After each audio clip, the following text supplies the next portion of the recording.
Right, Ollie. So yeah, this test plan. We have the code. The code works. We've tested it already. The program does what it's supposed to do. So we kind of print program. It'll print out stuff. And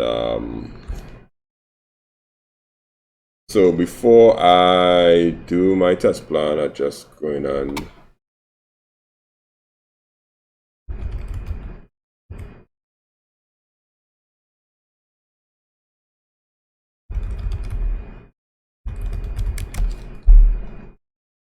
yeah, before I do the test plan, I'm going to just kind of print out the code. Well, neaten up the code a little bit.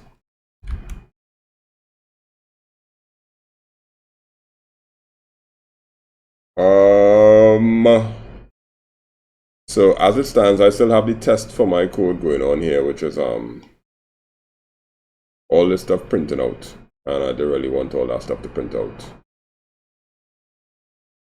So I'm going to comment out that test, that stuff there, which is these are printfs.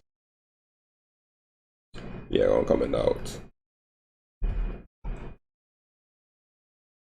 So everything there commented out, and I now have to do the test plan for the eye. So if I run this code now, it's supposed to just give me the menu. Now I get the menu. Yay, welcome to the hospital. We don't have time to pretty it up. Some people out there will get color. Some people will create like a box and user interface and all that kind of thing. We don't really need that in upper sixes when you do the user interface and all that drama. But if you want to pretty it up, you could pretty it up. But right now, just get the thing to work. After you get to work, you could do whatever you feel like. So I need to prove that when I search for a patient ID, I'm going to get that patient ID. Now, it is working because in my text file, if I have my text file here and my information here, and I search for a patient ID, which will be 1, it asks me please enter the patient ID to search for Sheldon Cooper, and I put 78 in, boom, it found, the patient was found. The patient found here is the name Sheldon Cooper, so that was found. Now I have to prove that this works all the time. So I'll choose option 1 again, which will be search for a patient ID, and I'll be like 776. Did it work? Yes, it matches that. So what your test plan is going to verify that your program does what it says it will do. So we go and create a Word document. And your test plan has to have 3 sections. Your test plan must have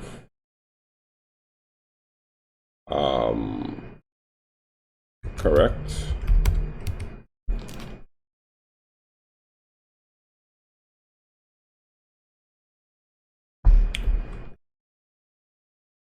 yeah, just now.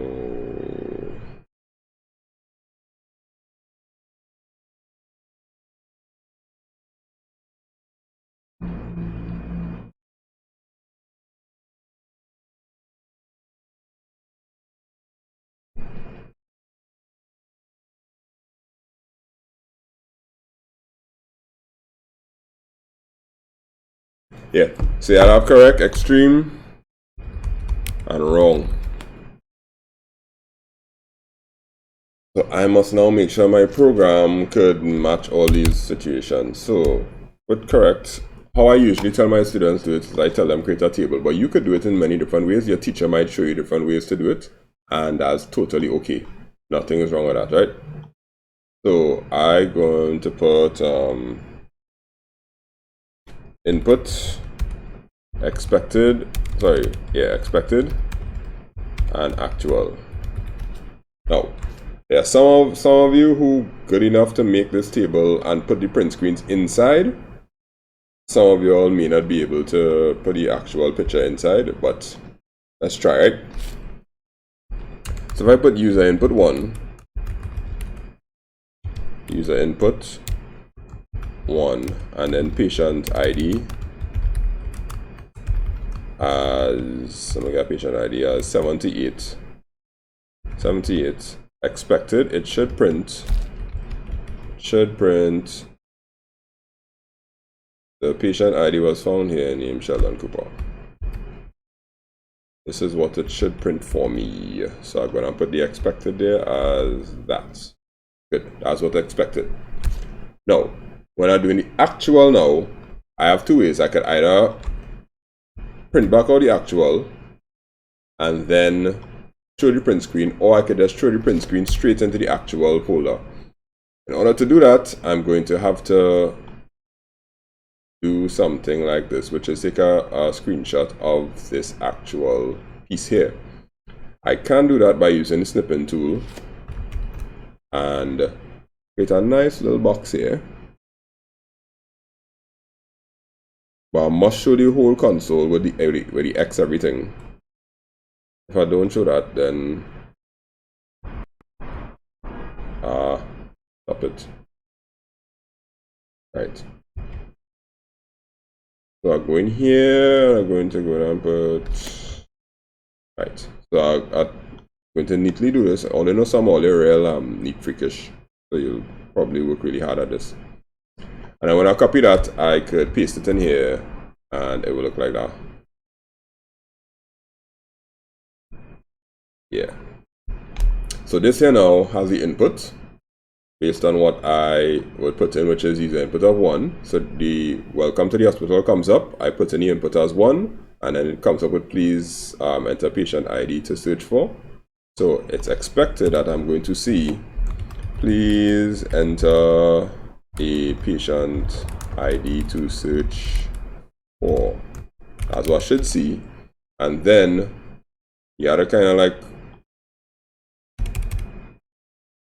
match that like that, and then that's a nice way to do your test plan. So you have the input, you have what is expected, and then you have the next thing that's going to happen, and then you have what is expected, and then you have the print screen right next to it in the same table showing that it came up just like that. You put in the 1 and you got the 78. Right? So that was one type of input for correct. Now let's try to put in input for a text file problem.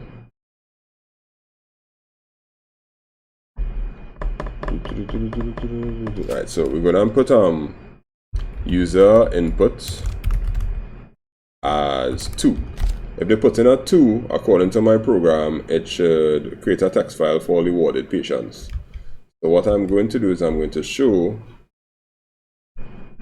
user input 2, and then I'm going to put text file is hospital.txt. So I have the text file here as hospital.txt. Now, if I want the examiner to know the input file that I'm using, right before I do the correct, I could say the input file used here is, and then I put in this text file, and of course I'm gonna cut this too very neatly like that, and then I'll paste this. That's kind of big there, didn't mean for it to be so big. Yeah, I'm gonna paste that there. And so when the examiner reads it, they will be like, alright, the input file used here was this. Cool. So when I put in user input that and I put in ID 78, I got Sheldon Cooper, which is correct. Now if the user input is 2 and they put create a file for all warded patients, what's supposed to happen is that I'm supposed to get an output file that shows only warded patients. Warded patients will be anybody that has a status of 1 or 2 or something like that. I think it'll be 2. So I'm going to put user input 2, and then my expected output will be, what will happen if I press 2 by? Point to this, if I press 2. The patients to be warded are being added to the file, and the information has been printed successfully. So I go down and say, okay, cool. When I put in 2, I expect to see this. And when I expect to see that, I should spell successfully, correct? Yep. And then now I'm going to prove that that happened by me showing that the input was 2. So basically a test plan is proof of what was supposed to happen. I'll take that, print screen, cut that out, and I put in that inside there. And of course I had to resize it a little bit so that that's to do that.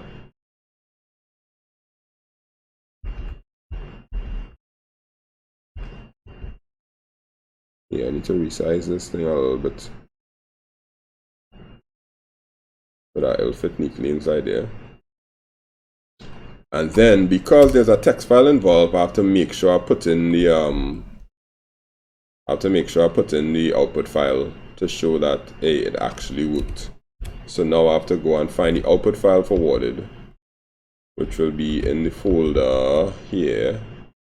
And I'm going to take the worded and show that these people.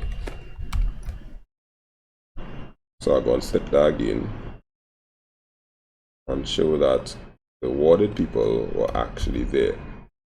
Now it's up to the examiner to go and know that, okay, the people that are supposed to be worded will be Batman because he's a 2. The next person is Arnold Roberts, who's supposed to be a 2, and the next one is Jared Phillip, and the next one will be Will Smith. So when the examiner sees that, it'll be like, alright, the user input is 2, the text file that would have been input is hospital.txt. When I put it, the output that's supposed to come to the screen is this, and then I'm supposed to print the information has been printed successfully, and then I'm going to prove that I did that by the screen for the program showing that. Yeah, screen for the program showing that, and then the information printed successfully, and then I'm showing the worded file with the actual names in it, like that. And this here will qualify for correct values, proving that it works for correct values. Okay. Right, now for extreme values now, I've taken the same kind of table concept, but for the extreme values, I'm going to either do one or two things. I'm going to have to modify some of the information in my input file to show that the program still works when I put in an extreme value. An extreme value in this case is choosing an option that's not there, or no, sorry, an option that's high, or if you have a calculation taking place, there will be a very high number inside here. So let's say they have a 3-digit code for their ID. So I go into the hospital ID, and I'm going to change Will Smith to 999. Now I could make sure that they understand that as an extreme value by doing that. When I press, so I'm going to change my input file to have a value of 998.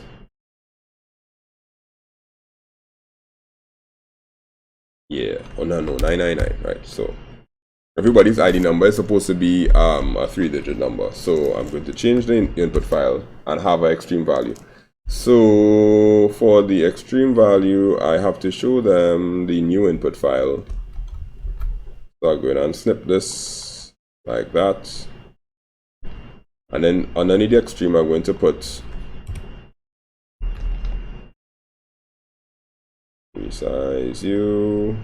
I'm going to say for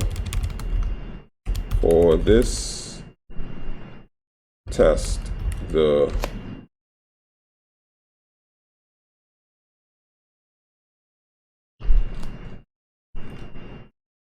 oh no, the lag come back. Yeah. For this test, the input file used is as follows. I put the input file there, cool. and then I'm going back with my table. So to shorten this up, I just go and use back this table here. Be like that, and then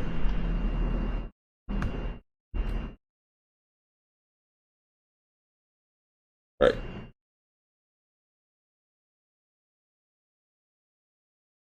So for extreme, what am I going to do?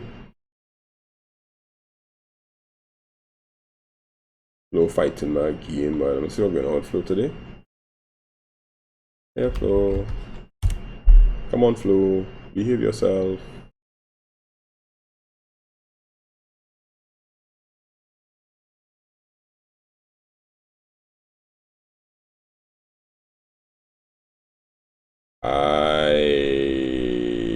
I can't even get 10 megabits away. Alright, it seems like somebody blighting my internet, boy. Who is blighting the internet? Stop it. Alright, so I'm going to do extreme now. So I'm going to kind of delete all the information from the table.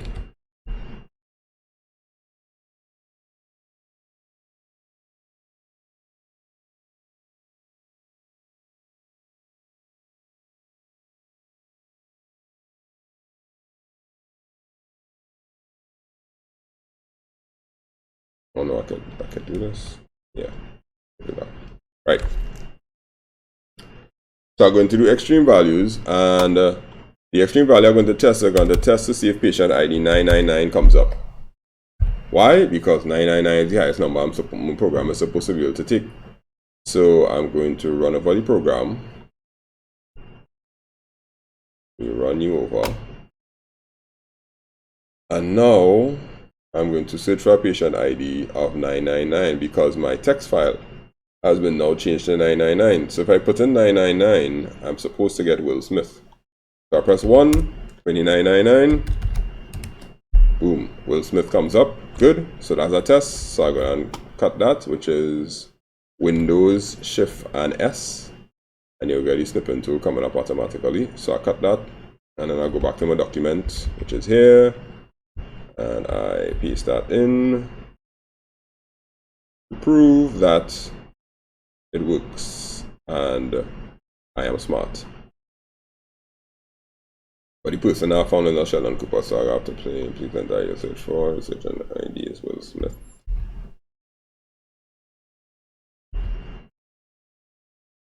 Right.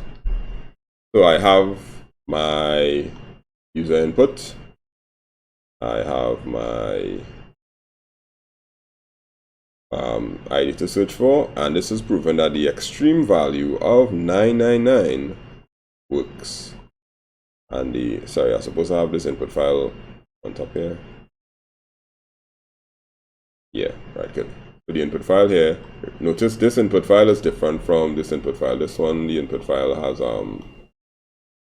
Will Smith as patient 490, but this input file has Will Smith as patient 999. Either way, I'm proving that 999, which is an extreme value, works. Okay, now wrong values now.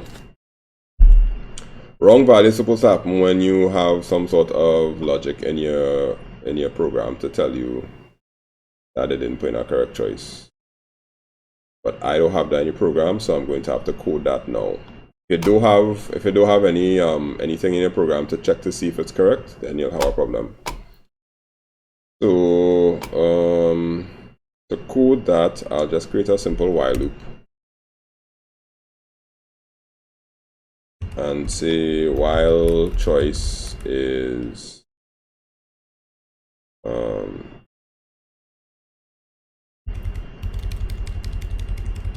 no, I'll say if choice is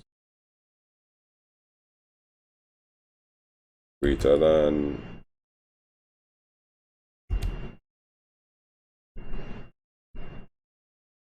let me work out the logic for this because I put 999 to exit. Okay.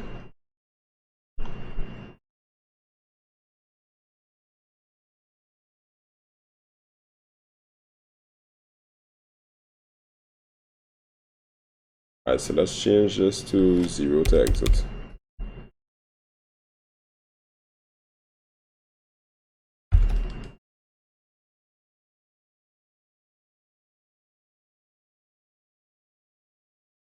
And then we set this choice as a -1, right? Good. So if choice is greater than 6, I want to print error you chose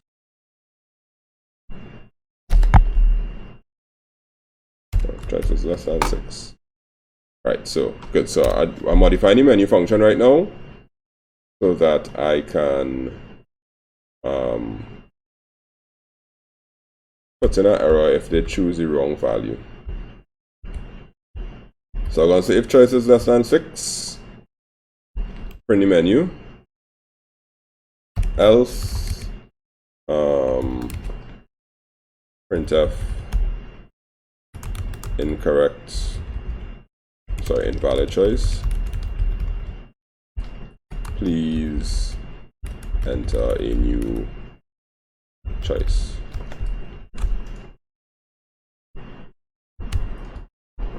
So I'm going to do that. This is just putting in error correction because error correction is a few marks that I need to make sure you get.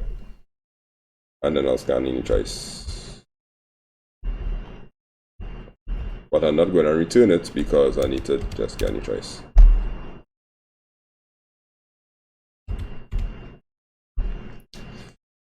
Let me see back correct way. Scan choice, you know. I'm supposed to scan this choice outside this if. Yeah. Right, so I scan the choice. If the choice is less than 6, I will choose all of these and then return the choice. But else, if the choice is not less than 6, I'll ask for a new choice. And then again.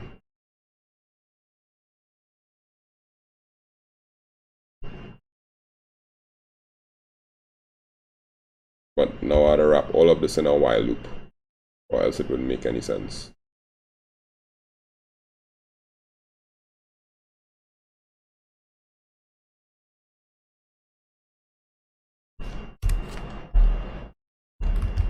Valid is equal to 1. Alright, so this is a real quick and dirty way of doing a error message, which you can do if you want. So I'll say valid invalid equals 0. Yeah.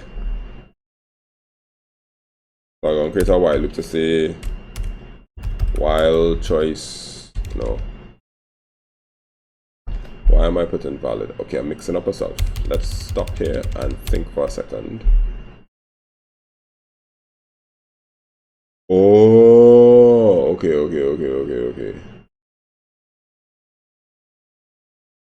So I'll read the choice and say while choice is not equal to no.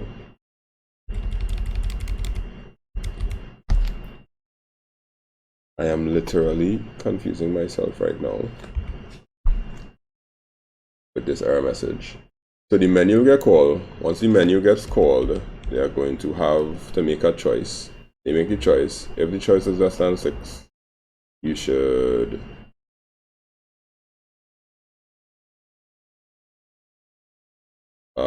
if the choice is less than 6, you will give all the options and return that option.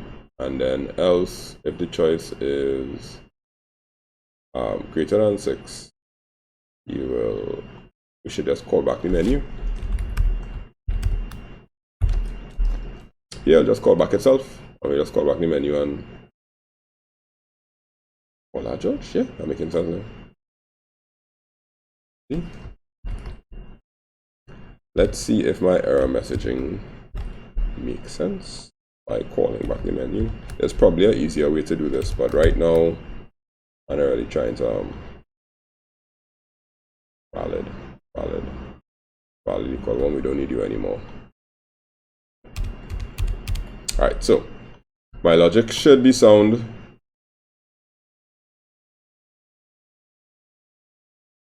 Nope. Nope. We should just have in choice. Nope.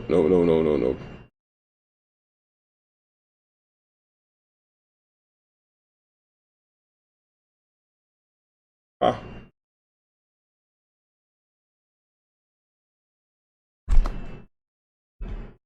Okay. Let's not put this in the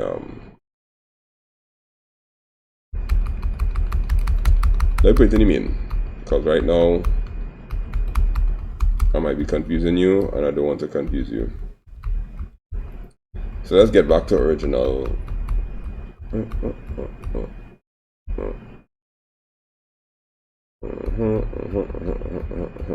Yeah, back.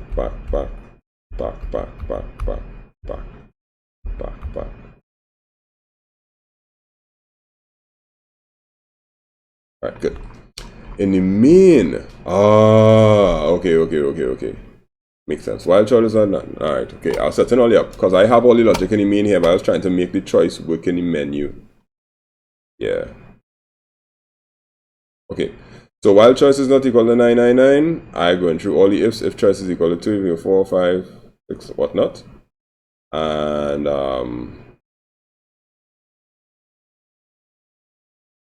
I want to change the option to stop as 0.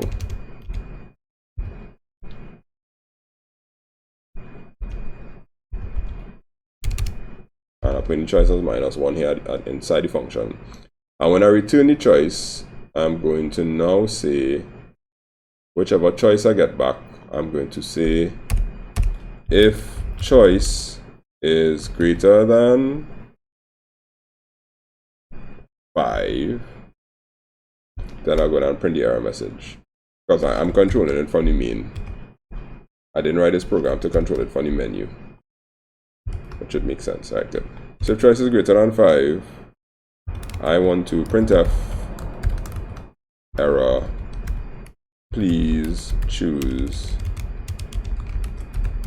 again. Alright, so that was just an example of mistakes that you would make. And I make them too. Is that correctly? So let's see what happens. If I put choice as greater than 5, which would be like 7.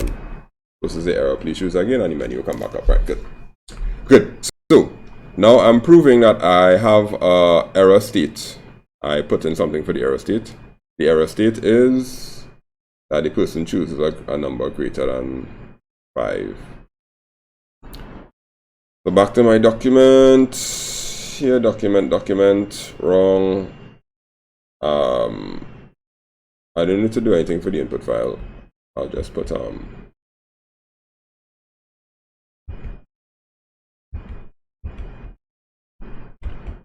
the table, which is here.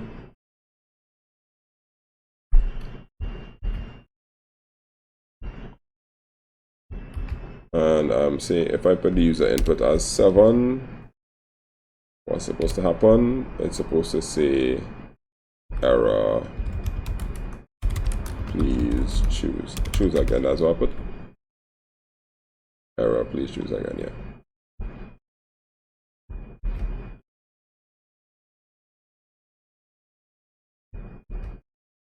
Error, please choose again, and then I'm going to improve it by doing this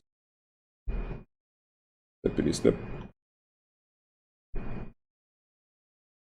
And then I paste it here.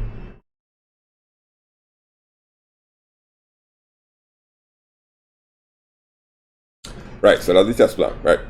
So you put your test plan as detailed as you need to. Now I'll show you how to put in the code now. In order to put in the code, internet, stop fighting me.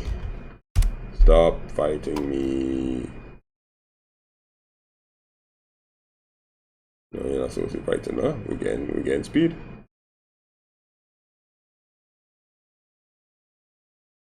Okay. So we're going through now, and now when you have to put your code in, you need to put the actual code inside. But let me show you what will happen if you just take the code from code blocks or dev.c or whatever program you're using, right?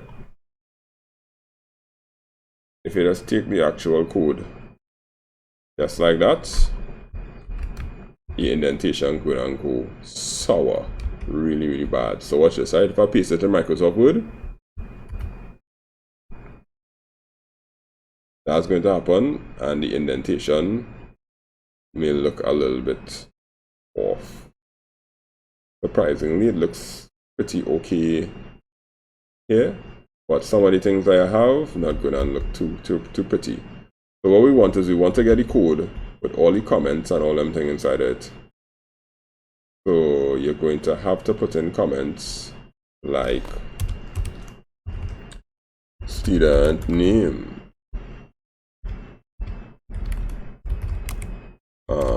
So when you put in these comments, you should use that. So we'll put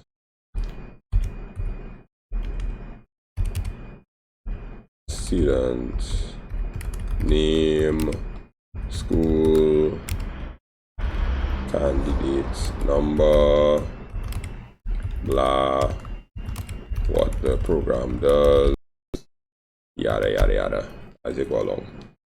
And of course, for each one of your, every part of your program, you should have a comment. You should have smart comments. So like smart comment here.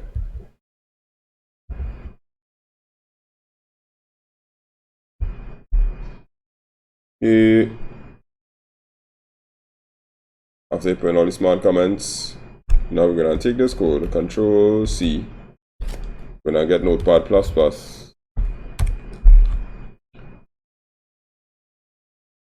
Put it inside Notepad++.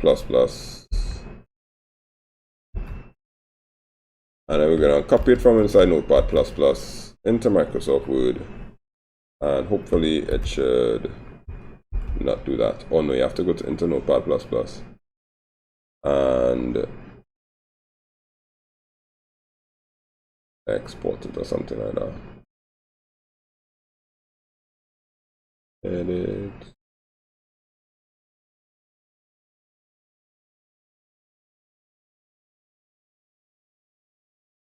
Encoding.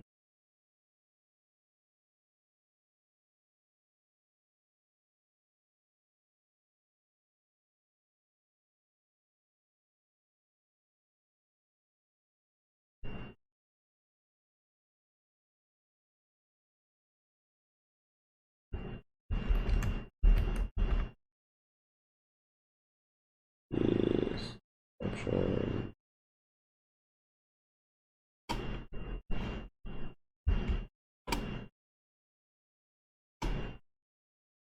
This is the part where Notepad++ is supposed to paste with the color. No, don't do that. Come on. You know how to do this, Andre. You've done this already. Why are you behaving like this, Notepad++? Why are you? Did you have an update that no one told me about? No. I'm supposed to know this. Edit. Copy to clipboard. Indent. No, not indent. Blah, blah, blah. Special. Oh no, that's special copy you have to use. No.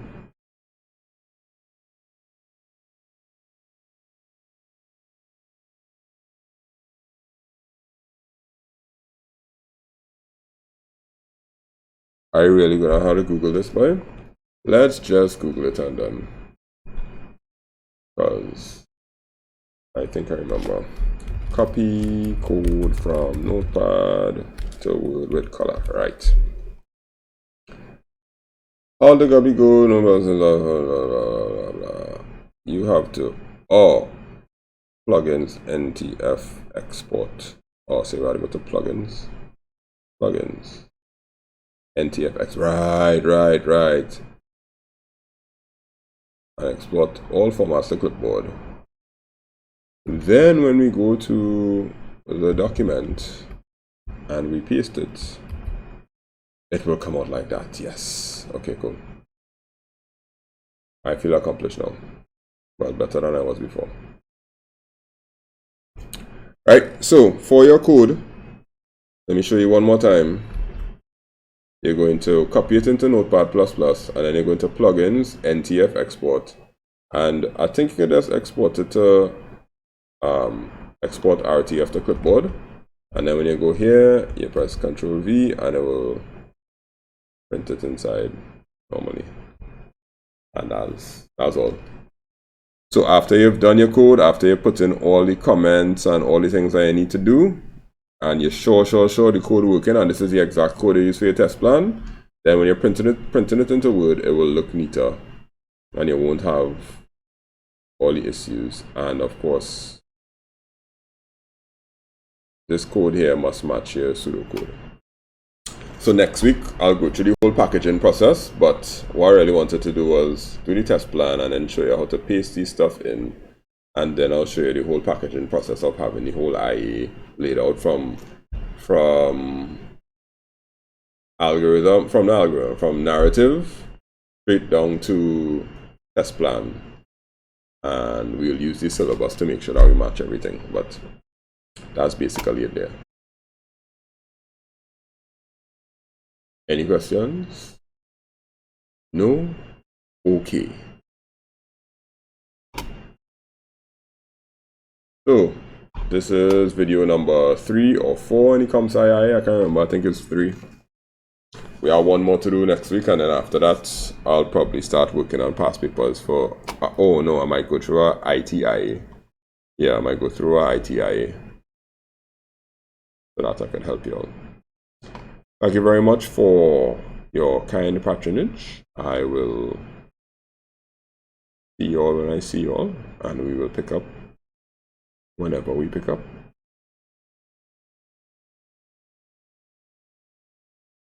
Oh, don't forget to follow on Instagram.